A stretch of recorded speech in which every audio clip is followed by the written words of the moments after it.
नमस्कार, मैं हूं पवन कुमार।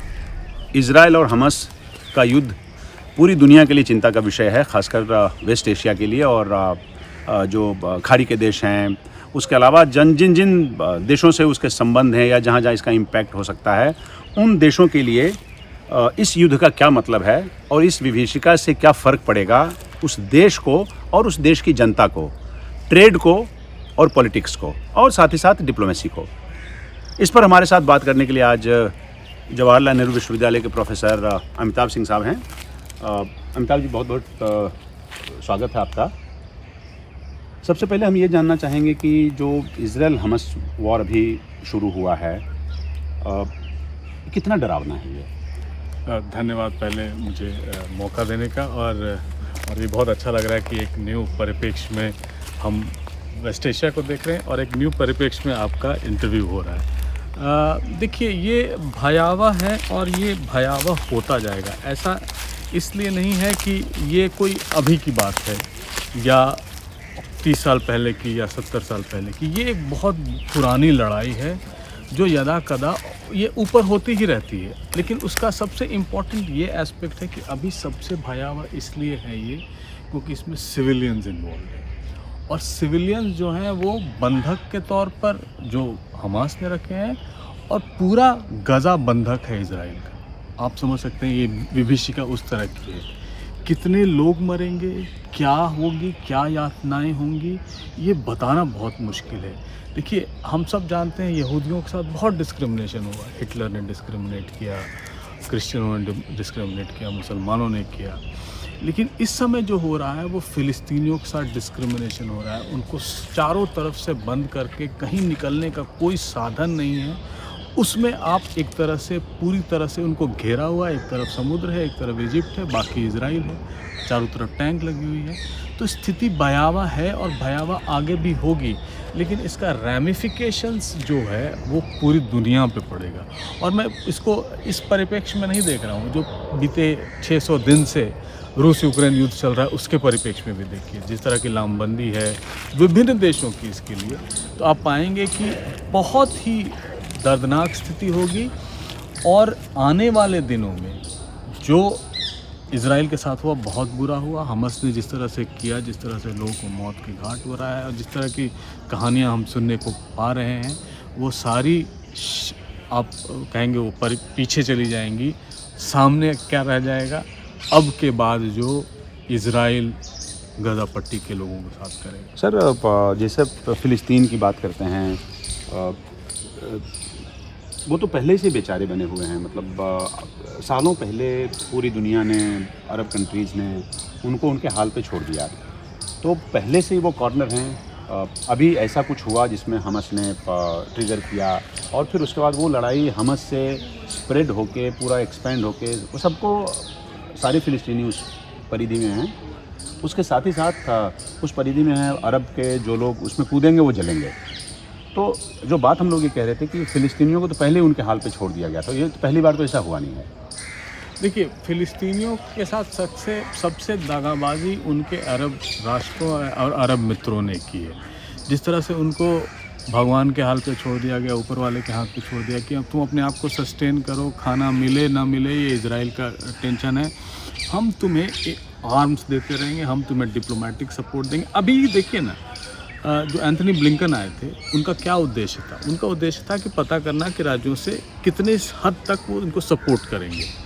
और 2 राज्यों में, खास करके जॉर्डन और इजिप्ट में, वो गए थे और उनसे कहा था कि जितने रिफ्यूजीज़ हैं जब स्पिल ओवर होंगे तो आप इसको अपने टेरिटरी में आने दीजिए। जॉर्डन के शाह अब्दुल्ला ने क्लियर कह दिया कि देखिए, ये मेरे लिए एक रेड लाइन है। फ़लस्तीनियंस को हम डिप्लोमेटिक सपोर्ट करते हैं, करते रहेंगे, उनके साथ लास्ट दम तक रहेंगे। लेकिन ये स्पिल ओवर हम रेफ्यूजीज़ का जॉर्डन में नहीं करने देंगे, क्योंकि अगर स्पिल ओवर होगा तो कहीं राजनीति आएगी। अगर वहाँ से कोई एक रॉकेट लॉन्च होता है तो जॉर्डन को जिम्मेवार माना जाएगा, जो जॉर्डन नहीं है। इसी तरह इजिप्ट में भी उनको भी कहा जा रहा है कि आप रफ़ा बॉर्डर खोलिए, इनको जाने दीजिए वहाँ, क्योंकि जो 10 लाख करीब जो शरणार्थी आएंगे जो नॉर्थ गज़ा से, वो कहाँ जाएंगे? और वो पुश कर रहे हैं। एक तो कॉन्सेंट्रेशन ऑफ पॉपुलेशन बहुत ज़्यादा है, जनसंख्या घनत्व ज़्यादा होने के चलते उनको कोई एग्ज़िट पॉइंट नहीं है, उनके पास रसद नहीं है, खाना नहीं है। आप ये इससे इमेजिन कर सकते हैं कि 2005-6 से 10 लाख फ़िलिस्तीनी गज़ा में डेली राशन के लिए United Nations refugee and works agency पे डिपेंडेंट है, जो एजेंसी है यूएन की गज़ा पट्टी में। वो रोज़ सुबह का खाना उनसे लेते हैं तो दिन भर खाना पकता है उनके यहाँ। तो अब स्थिति भयावह, इसको कोई देखा नहीं था, कोई समझता नहीं था। ये ओपन एयर प्रिजन था दुनिया का सबसे बड़ा। अब जबकि ये प्रॉब्लम्स हुई है तो सबके सामने ये आया है। सोल्यूशन इसका क्या है? फ़िलहाल तो है कि ज़्यादा से ज़्यादा कोशिश की जाए कि जो ये मानवीय त्रासदी अनफोल्ड हो रही है उसको रोका जाए किसी भी तरह से। और इसके रैमिफिकेशंस आप इमेजिन नहीं कर सकते। आज जुम्मा है, शुक्रवार है, आज पूरी दुनिया में जो इस्लाम के फॉलोअर्स हैं वो सब अपने मस्जिदों में जुटेंगे, वहाँ पर सरमन्स होंगे और जो पढ़े जाएंगे। उसके बाद आज सबसे डिफ़िकल्ट डे होगा अरब वर्ल्ड के लिए और नॉन मुस्लिम वर्ल्ड के लिए भी, कि जहाँ मुस्लिम हैं वो प्रोटेस्ट करेंगे। और ये प्रोटेस्ट सिर्फ मुसलमानों तक ही नहीं रहेगा। मैं बताऊँ, जितने भी राइट थिंकिंग लोग हैं जो मानते हैं कि फ़िलिस्तीनियों के साथ अन्याय हुआ है, वो सारे इसमें जुटेंगे। तो ये अब ज़्यादातर फ़िलिस्तीन की समस्या नहीं है, मानवीयता या मानवता की समस्या बनती जा रही है। ईरान की क्या भूमिका है इसमें? मतलब ये माना जाए कि देखने से लगता है ईरान की भूमिका है, या ईरान उसमें है नहीं? क्योंकि अगर देखिए, ईरान अगर संबंध ऐसे में कई अरब देशों से उनके खुद के अच्छे नहीं हैं, लेकिन अगर ईरान की इसमें सक्रिय भागीदारी है तो फिर इस समस्या का रूप और बड़ा हो जाएगा। कल को अगर ये स्पिल ओवर किया तो ये कहाँ चला जाएगा? क्या देखते हैं आप? देखिए, 2-3 चीज़ें बहुत इम्पॉर्टेंट हैं समझने के लिए। स्पिल ओवर से मेरा मतलब है, आपका मतलब है वॉर आगे बढ़ा?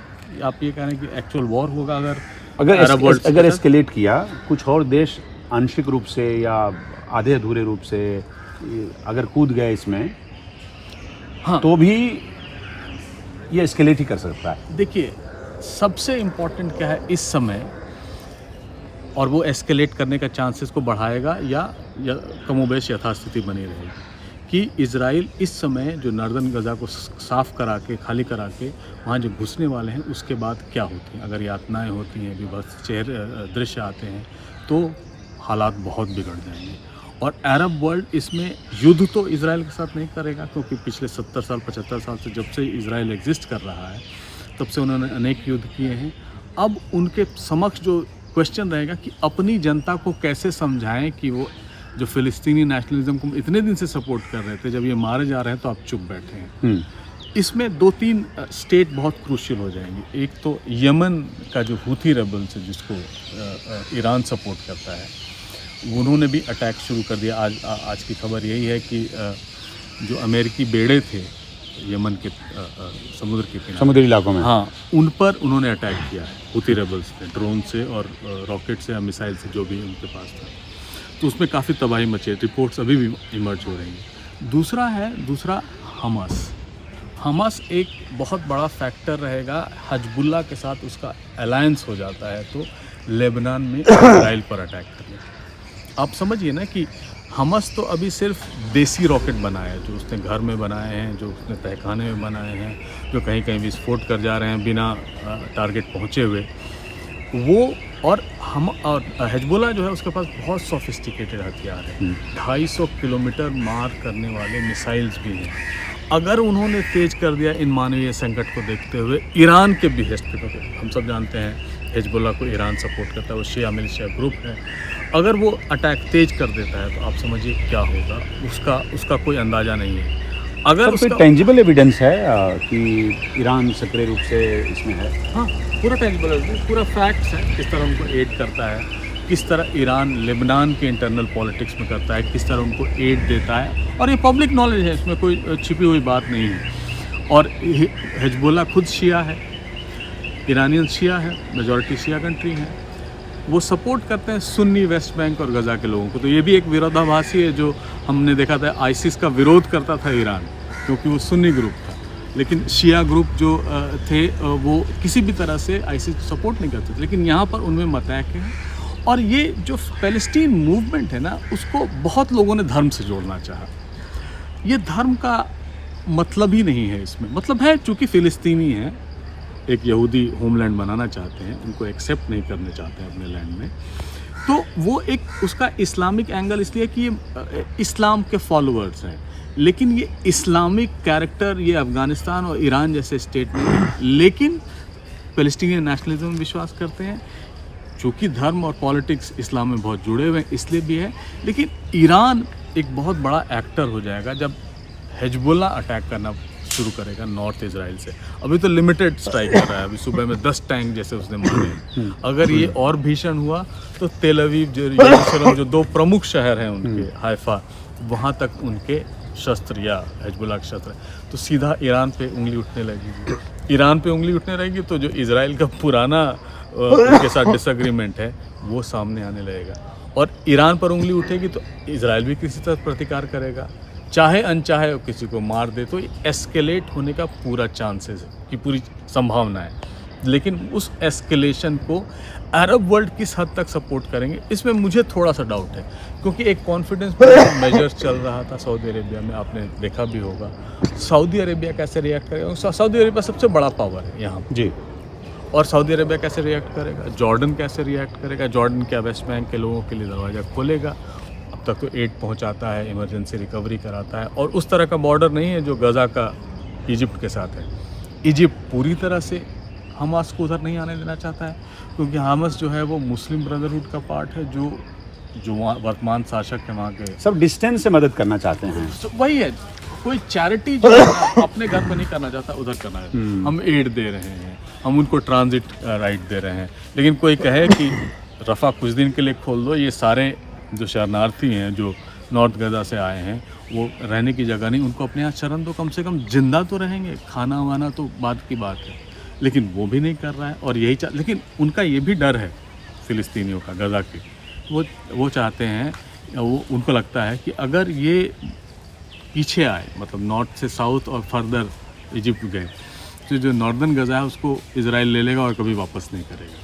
जिस तरह उन्होंने फ़िलिस्तीन को टुकड़े टुकड़े बांट के उन्होंने अपने सेटलमेंट्स बनाए, 7 लाख सेटलर उस ऑक्यूपाइड पैलेस्टीन में रहते हैं, ऑक्यूपाइड वेस्ट बैंक। आप एक मैप देखते होंगे, आप तो प्रोफेसर हैं, आपने देखा ही होगा कि आप साहब 48 का मैप देखते हैं और उसके बाद आज आपका मैप देखते हैं, कैसे कोई एक कम्युनिटी दूसरी कम्युनिटी को बिल्कुल डिस्प्लेस कर सकती है, उसको रिमूव कर सकती है, उसको वहाँ से हटा सकती है, कुछ कैसे भी करके, ज़बरदस्ती करके, मैसेकर के ज़रिए, डरा के, धमका के, मतलब ये एक जो जस्टिस की थ्योरी को ये नेगेट करता है।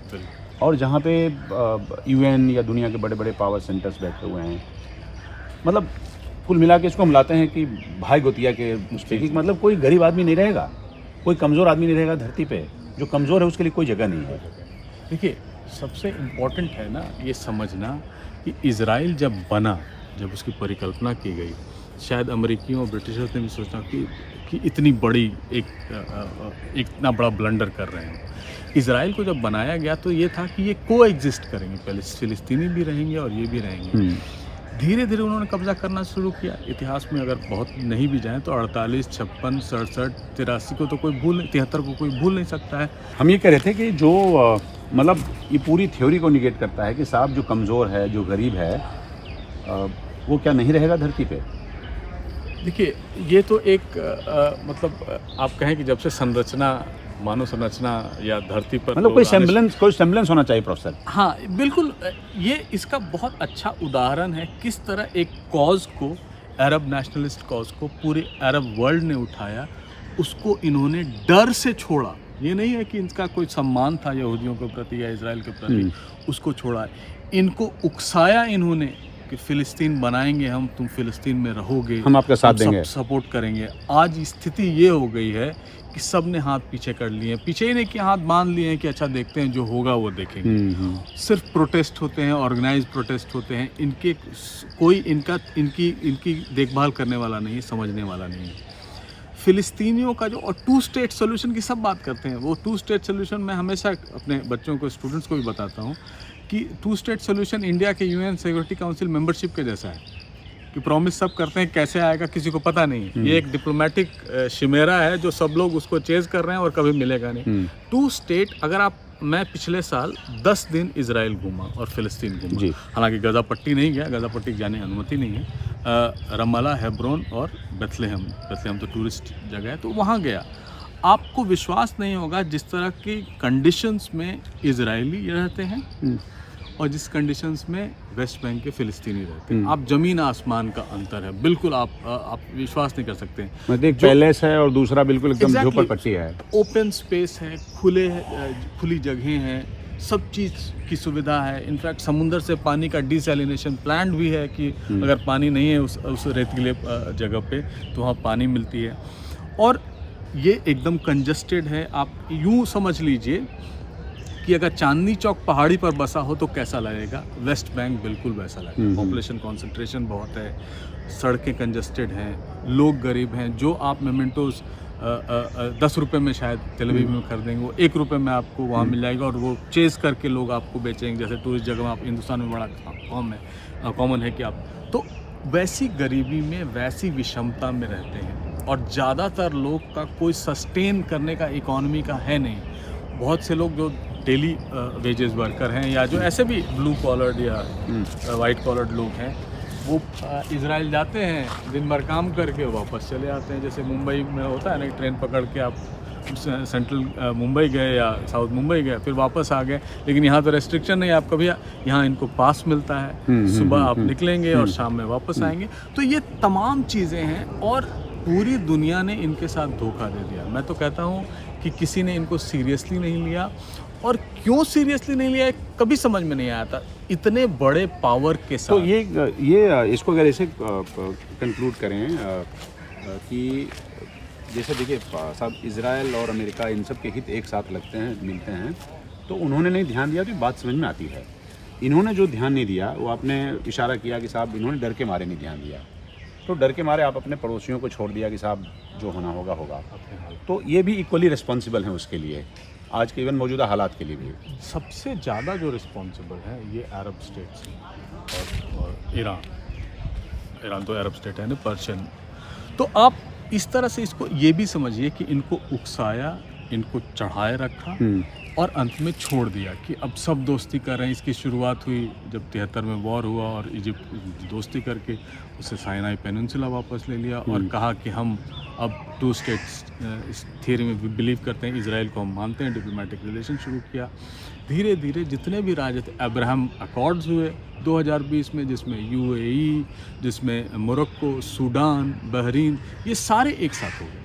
और उस अब्राहम अकॉर्ड्स में एक तरह का एक टेम्पलेट बन गया कि जिससे इजराइल की दोस्ती अरब मुल्कों के साथ हो सकती है। अमेरिका के शह पे ट्रंप ने शुरू किया था और अभी चूँकि ये हमास वाला डिस्प्यूट हो गया, कॉन्फ्लिक्ट हो गया, अभी कुछ ही महीने या चंद एक साल में आप देखते कि सऊदी अरेबिया और इजराइल ने डिप्लोमेटिक रिलेशनशिप शुरू कर दी होती और भारत भी उसका आपने देखा वो तो उस रास्ते पे जा ही रहा है। IME/ECC का। सर आप एक जानकार होने के नाते हम जैसे जो साधारण लोग हैं उनको थोड़ा ज्ञान दीजिएगा।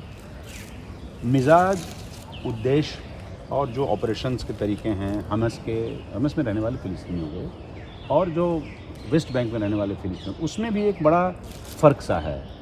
ये उनकी स्ट्रेटजी को इजराइल से लड़ने में क्या कमज़ोर करता है क्या? देखिए, इजराइल ने अपने आप को एक हेजेमोन, एक सार्वभौम शक्ति बना दिया है अपने आप को अरब वर्ल्ड में। लार्जर देन लाइफ इमेज बना दी है इजराइल का उन्होंने। और उस मेंटालिटी से फ़िलिस्तीनी भी अब डरते हैं क्योंकि और वो डर का एक्सप्रेशन ही होता है इस तरह के टेररिस्ट अटैक। हालांकि मैं उसको जस्टिफाई किसी भी एंगल से नहीं कर रहा हूँ, लेकिन वो एक्सपैंड जो मेंटालिटी है वो एक्सप्रेशन पाता है इसमें। लेकिन हम क्या है ना, न्यूज़ देखते हैं, न्यूज़ को समझते हैं, देखते हैं आज वहाँ बम फूट गया, आज वहाँ इतने लोग मर गए, तो हम सब संवेदना कहते हैं अरे ये कैसा किया, ब्रूटल ये किया। जो भी किया हमास ने बहुत ब्रूटल है। लेकिन हम लोग को ये नहीं भूलना चाहिए कि Hamas push to the wall अगर कोई होगा तो आप रेजिस्ट करते हैं। हाँ, बिल्ली को आप जब कमरे में बंद कर देंगे तो क्या करेगी? बिल्कुल, आप किसी को भी, आप बच्चे को भी 10 थप्पड़ मारेंगे तो उलट के एक थप्पड़ आपको दे ही देगा। या सबसे गरीब आदमी भी यही करता है, यहाँ भी वही कर रहे हैं। और ये कोई मानने के लिए तैयार नहीं। सबसे मज़ेदार बात है, कोई मानने के लिए तैयार नहीं है। सब लोग इवेंट पे जज करते हैं। अब हमास को ही ले लीजिए। हमास ने 2007 में इजराइल और हमास का युद्ध 2007 में, 2014 में, 2021 में, अब 2023 में इसी तरह का था। 2014 का सबसे डिफ़िकल्ट था हमास के लिए और गज़ा के लिए। 11,000 घर तोड़े गए थे, 3,000 लोग मारे गए थे। आप इमेजिन कर सकते हैं कि उनका, और वो पूरा ओपन एयर प्रिजन है जहाँ सांस लेने की सिर्फ आज़ादी है, आप वहाँ से बाहर नहीं निकल सकते। इमेजिन कीजिए 23 लाख लोगों को 16 साल से कहीं निकलने नहीं दिया गया हो। वो वहाँ के लोग क्या करते होंगे? वो तो डिप्रेशन में रहते होंगे, उनकी आर्थिक हालत ख़राब है, वो कैसे अपने आप को सस्टेन करेंगे? सर, एक और सवाल है कि कतर एक ठीक ठाक अच्छी ताकत है वहाँ पे, उसके पास भी दुनिया जहान के पैसे हैं। कतर की इस लड़ाई में क्या भूमिका है, पैसे के हिसाब से, मदद के हिसाब से, और उस हिसाब से जहाँ पे स्ट्रेटजी का वो पार्ट हो जो थोड़ा ईज आउट कर सके फिलिस्तीनियों को? देखिए, कतर एक बड़ा म्यूचुअली एंटेगोनिस्टिक स्टेट है विज़ावी वेस्ट। कतर में सबसे बड़ा अमेरिका डिफेंस इस्टेब्लिशमेंट है, वहाँ पे स्टेशन है, वो रहते हैं। कतर में ही हमास के जो चीफ हैं हानिए, इस्माइल हानिए, वो वहाँ रहते हैं। और वो रहते ही नहीं, अपनी पूरी पॉलिटिक्स करते हैं। जुलाई में आपने देखा होगा एक इवेंट हुआ था जिसमें इस्माइल हानिए, रसेप तैयब अर्दोआन और ईरान के फॉरेन मिनिस्टर एक साथ मीटिंग कर रहे हैं हमास के लीडर के साथ। तो आप समझ सकते हैं कि कतर, और वो कतर में रहते हैं, कतर के प्रेशर पे ये हो रहा होगा। लेकिन कतर ने अपना पूरा बैलेंस शीट साफ रखा है, उसमें से आप कहीं नहीं ये पाएंगे। और ये ऑडिट, अमेरिकन ऑडिट हमेशा करते रहते हैं, उसको ऑडिट का मतलब उनका परीक्षण करते रहते हैं, स्क्रूटिनी करते हैं। हाँ, एक प्रोसेस है उनका। 1 रुपये भी इसने हमास को सपोर्ट में नहीं दिया, डायरेक्ट स्टेट ने नहीं सपोर्ट किया। देखिए, हमास का या Palestinian Liberation Organisation Yasser Arafat का ये उद्देश्य था कि ये अरब वर्ल्ड के पार्ट अपने आप को नहीं मानते थे। ये अपने आप को फिलिस्तीनी नेशनलिस्ट कहते थे। हमास भी कुछ उसी तर्ज पे है, हालांकि वो थोड़ा एक्सट्रीम वर्जन है कि वो इस्लामिक पैलेस्टीन कहता है और PLO एक सेकुलर पैलेस्टीन कहता है। कतर सबसे बड़ा डोनर है सिविल एड में हमास को और गज़ा पट्टी को। यानी आप एवरेज मानिए तो हर गज़ा पट्टी के रहने वालों पर रोज़ $1 कतर खर्च करता है। आप अगर उनका बैलेंस हर चीज़ का, और ये मैं वॉशिंगटन पोस्ट का संदर्भ दे रहा हूँ, कल के एक आर्टिकल में है, 1-1 रुपये का हिसाब दिया है। और वो ये नहीं कि कतर या हमास जाके बांटता है, नहीं, कतर और हमास और साथ में इजराइल के और UN के सुपरविजन में ये सारा होता है। ओहो, सारा पैसा जो आता है उसको रिसीविंग होती है, जैसे हम डेली वेजेस अगर मान ले दे रहे हैं तो कोई रिसीव करता है, उसको UN वेरीफाई करता है, तब उनको पैसा मिलता है। ये सारा वेरीफाइबल है। तो कोई ये एलिगेशन लगा दे कि ये कतर का दिया हुआ पैसा से रॉकेट बना है, ये भी नहीं है। और हमास के अपने सोर्सेज ऑफ रेवेन्यू है, तो कतर इसमें डायरेक्टली इन्वॉल्व नहीं है इनके एड में। डिप्लोमेटिक सपोर्ट करता है, एक तरह से मॉरल सपोर्ट करता है, जो पूरा अरब वर्ल्ड करता है, इनका ईरान करता है। मैं ये कह रहा था प्रोफेसर कि जो हमारी ऑयल डिप्लोमेसी है, मतलब इसको थोड़ा सा और आसान ज़बान में लाते हैं कि हम जो वहाँ से तेल खरीदते हैं खाड़ी के देशों से, वेस्ट अरब के देशों से, उस पर क्या फ़र्क पड़ेगा फाइनेंशियली इवन अदरवाइज़? और ज़्यादा सोफिस्टिकेटेड शब्दों में कहते हैं कि ऑयल डिप्लोमेसी, तो हमारे ऊपर जो रेमिफिकेशन होगा हिंदुस्तान के ऊपर, वो क्या होगा? देखिए, इस सब में सबसे बड़ा फैक्टर है कि हम ऑलरेडी एक विशिका से गुजर चुके हैं, कोविड-19, उसके बाद रूस यूक्रेन युद्ध हुआ, और अब ये तीसरा जो है ऑयल संकट हमारे ऊपर मंडरा रहा है। ये सब वेरिएबल हैं कि अगर कैसे इवेंट्स अनफोल्ड करते हैं। तेल ऑलरेडी अपने पीक लेवल पे जा चुका है 1 साल बाद, मतलब रूस के लड़ाई के बाद। उसके बाद जाने की संभावना है अगर वॉर बढ़ता है तो, जिसकी मुझे संभावना नहीं लग रही है कि फिजिकल वॉर होंगे। लेकिन अगर लोकलाइज्ड रहेगा, लोकलाइज्ड ही रहेगा। बहुत अधिक तो इसमें ईरान इन्वॉल्व हो सकता है, और ईरान को भी इन्वॉल्व होने का मतलब है युद्ध नहीं होगा। वो एक तरह से आपस में लोग आएंगे और ईरान को ब्लेम करेंगे। हो सकता है इजराइल कुछ लोगों को वहाँ मरवा दे जो पहले करता आया है। उस पर एलिगेशंस तो यही लगते हैं हमेशा से कि वो वहाँ के लोगों की हत्या कराता है, जो डिफेंस इस्टेब्लिशमेंट में, सिक्योरिटी इस्टेब्लिशमेंट में। उस तरह के इवेंट होंगे, लेकिन लार्ज स्केल वॉर नहीं होगा। लार्ज स्केल वॉर होगा तो इसके परिणाम भयावह होंगे। देखिए, इजराइल न्यूक्लियर पावर है और वो न्यूक्लियर बॉम्ब का इस्तेमाल करने के ऑप्शन से हिचकेगा नहीं। लेकिन इस सब का खामियाजा किस पे होगा? ऑयल का प्राइस बढ़ेगा। ऑलरेडी ऑयल जो है आज के डेट में करीब 90 US डॉलर प्रति बैरल चल रहा है। अगर ये 100 पे जाता है तो आप समझिए भारत जैसे जो मीडियम इकोनॉमीज़ हैं, मीडियम इन द सेंस की जिनका ऑयल प्राइस बढ़ने पे बहुत फ़र्क पड़ता है, वैसे देशों को बहुत घाटा होगा। चीन जो पूरी तरह से डिपेंडेंट है सऊदी अरेबिया पे ऑयल के लिए, अब तो रशिया भी एक सोर्स हो गया, लेकिन सऊदी अरेबिया पे बहुत डिपेंडेंट है, उसकी भी हालत ख़राब होगी। इन वर्ल्ड की इकॉनमी स्लो कर जाएगी। ऑलरेडी यूरोप की इकॉनमी बहुत स्लो कर गई है, तो भारत पर इसका बहुत बुरा असर पड़ेगा और तेल के दाम बढ़ेंगे। चुनाव का वर्ष है, ये सारा कन्फिगरेशन हमारा बदल देगा। लोग ये जानना चाहते हैं कि लड़ाई में हालात क्या इस कदर हो गए थे जिसमें इजराइल को ये कदम उठाना ज़रूरी था, या समझिए कि नेतन्याहू ने अपनी इमेज के मुताबिक, मतलब उन्होंने इसलिए किया क्योंकि वो मनबढ़ू हैं, कोई रोकने वाला नहीं, कोई टोकने वाला नहीं, वो जो आएगा करेंगे। तो मतलब एक व्यक्ति के महत्वाकांक्षा का ये का परिचायक है ये नहीं। अभी हालात ऐसे थे कि बिल्कुल ये ज़रूरी था होना। नहीं, देखिए, आप जो मनबढ़ू कह रहे हैं, बिहार में मैं आप रिलेट कर सकता हूँ आप क्या कहना चाह रहे हैं। देखिए, इजराइल के सारे लोग मनबढ़ू हैं, यानी उनको रोकने का कोई फीलिंग नहीं। आप कॉमन इजरायली से आप बात कीजिएगा ना, तो आप अगर उनसे पूछेंगे कि ये फ़िलिस्तीन है, आप उस पर आके बस गए, तो वो कहते हैं ये 3000 साल पहले इजराइल था। तो आप वहाँ से हिस्ट्री देखिए, आप 300 साल, 400 और 1000 साल क्यों देख रहे हैं? उस समय से हम यहाँ हैं, यहाँ से हमको हटाया गया। तो ये उनके एक साइकी में है जिसको आप कर्व नहीं कर सकते। और वो जो आप कहते हैं ना, जो एरोगेंस एक स्टेट का होता है, वो पर्सोनिफाई करते हैं इतमार बेन गवीर जो उनके होम मिनिस्टर हैं, योआव गलांत जो उनके डिफेंस मिनिस्टर हैं, और उनके सर्वे सर्वा हैं बेन्यामिन नेतन्याहू, जो आप ये कहें कि हमेशा रंग बदलते हैं अपना, कभी सेंट्रिस्ट। अच्छा, उनको देख के लगता है जैसे अभी अखाड़े में कूदने वाले हैं। एग्जैक्टली। और जिस तरह से वो बॉडी लैंग्वेज, हाँ, और वो बेन्यामिन नेतन्याहू का बॉडी लैंग्वेज नहीं, वो सारे इजरायली मेल का बॉडी लैंग्वेज होता है। इसी तरह चलना, क्योंकि सबको मिलिट्री ट्रेनिंग होती है और किसी को मिलिट्री से या लड़ाई से डर नहीं लगता है, आप सही माने तो, क्योंकि उस तरह की उनकी ट्रेनिंग हुई होती है अपने आप को डिफेंड करने के लिए। उनके इतिहास के लिए जरूरी शायद था, उन्होंने समझा। लेकिन वो बेन्यामिन नेतन्याहू से इसको कोई मतलब नहीं। बेन्यामिन नेतन्याहू को कोई भी होता तो ये हो सकता था, ये हो सकता था। और बेन्यामिन नेतन्याहू, मैं ये भी बता दूं, जब ये वॉर ख़त्म होगा, ये डिस्प्यूट या कॉन्फ्लिक्ट ख़त्म होगा, बेन्यामिन नेतन्याहू को वहीं के लोग वहाँ के हटा देंगे। उसको चुनाव हारेंगे नहीं, हटा देंगे। यही लोग जो अभी सपोर्ट कर रहे हैं, जो अल्ट्रा कंजर्वेटिव, जो धुर दक्षिणपंथी लोग हैं, इनके साथ वही इनको कहेंगे अब तुम जाओ, तुम्हारा बहुत हुआ, तुम हम ही को नहीं बचा रहे हो, तुम इनको क्या करोगे। तो आप उस तरह से इसको समझ। सर, एक और आखिरी सवाल कि दुनिया में कहीं भी कोई छींक दे, कोई शोर मचाए, तो हम लोग हिंदुस्तान और पाकिस्तान मतलब ऐसे एक संबंधों की नज़ाकत पे खड़े होते हैं कि इम्पैक्ट हो जाते हैं। पाकिस्तान ज़्यादा होता है, हम लोग थोड़ी ज़्यादा मैच्योर्ड डेमोक्रेसी हैं।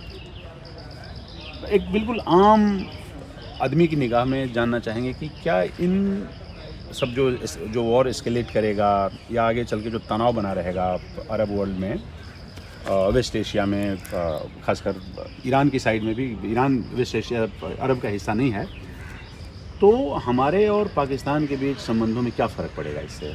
देखिए, कई मामलों में हिंदुस्तान और पाकिस्तान की जो इजरायली नीति है वो एक रही है। 90 तक तो बिल्कुल रही है। 91 के बाद हम थोड़ा उनके और क्लोज आ गए हैं, और कई तरह से फ़िलिस्तीन या फ़िलिस्तीनियन मूवमेंट का इंडिया में बहुत सपोर्ट है। प्राइम मिनिस्टर जैसे नरेंद्र मोदी जी 2018 में वहाँ गए थे, सिर्फ वहीं गए थे, रमवाला में जाके PLO और वहाँ से वापस आ गए थे। तो ये कटिंग अक्रॉस पॉलिटिकल स्पेक्ट्रम फ़िलिस्तीन नेशनलिज्म के प्रति भारतीयों की आस्था है वो अभी भी गई नहीं है। और बल्कि पीएम ने कल भी जो ट्वीट किया उसके हॉस्पिटल पे हमले को लेकर जी, के, जी बिल्कुल, और उसके पहले भी हालांकि उन्होंने हमास, तो ये ओवरऑल भारत की डिप्लोमेसी का पार्ट है और इस पर सब पार्टियों में कमोबेश मतैक है। कोई 19-20 कोई मीन मेक निकालना चाहे तो निकाल सकता है, लेकिन कमोबेश फिलिस्तीन के लिए हिंदुस्तान में रिस्पेक्ट है, लेकिन at the same time Israel को बहुत अच्छा दोस्त मानते हैं। 2012 से 2014 तक इजराइल हमारा सबसे बड़ा डिफेंस सप्लायर था और हमसे ज़्यादा इजराइलियों का भारत पर बहुत अच्छा ओपिनियन है, एक आस्था है कि ये बहुत रिलायबल लोग हैं और सबसे ज़्यादा उनका मानना ये है कि यहाँ यहूदियों को डिस्क्रिमिनेट नहीं किया गया हिस्टोरिकली। अब वो उनको शायद कम पता है, मणिपुर में रहते थे ये, हाँ उनको शायद कम पता है कि हिंदुस्तान में यहूदी तो ऐसे भी बहुत कम रहते थे, जो आप डिस्क्रिमिनेट किसके साथ करेंगे। लेकिन उनकी अपनी आस्था है। पाकिस्तान को वो चूँकि 9/11 के बाद जो घटनाएं हुई उसके बाद पाकिस्तान को वो दोषी मानते हैं बहुत चीज़ों में, लेकिन पाकिस्तान के साथ उनके अभी भी राजनयिक संबंध नहीं है, कूटनीतिक संबंध नहीं है, उनका डिप्लोमेटिक रिलेशन बिल्कुल नहीं है और ना कोई ट्रेड रिलेशन है।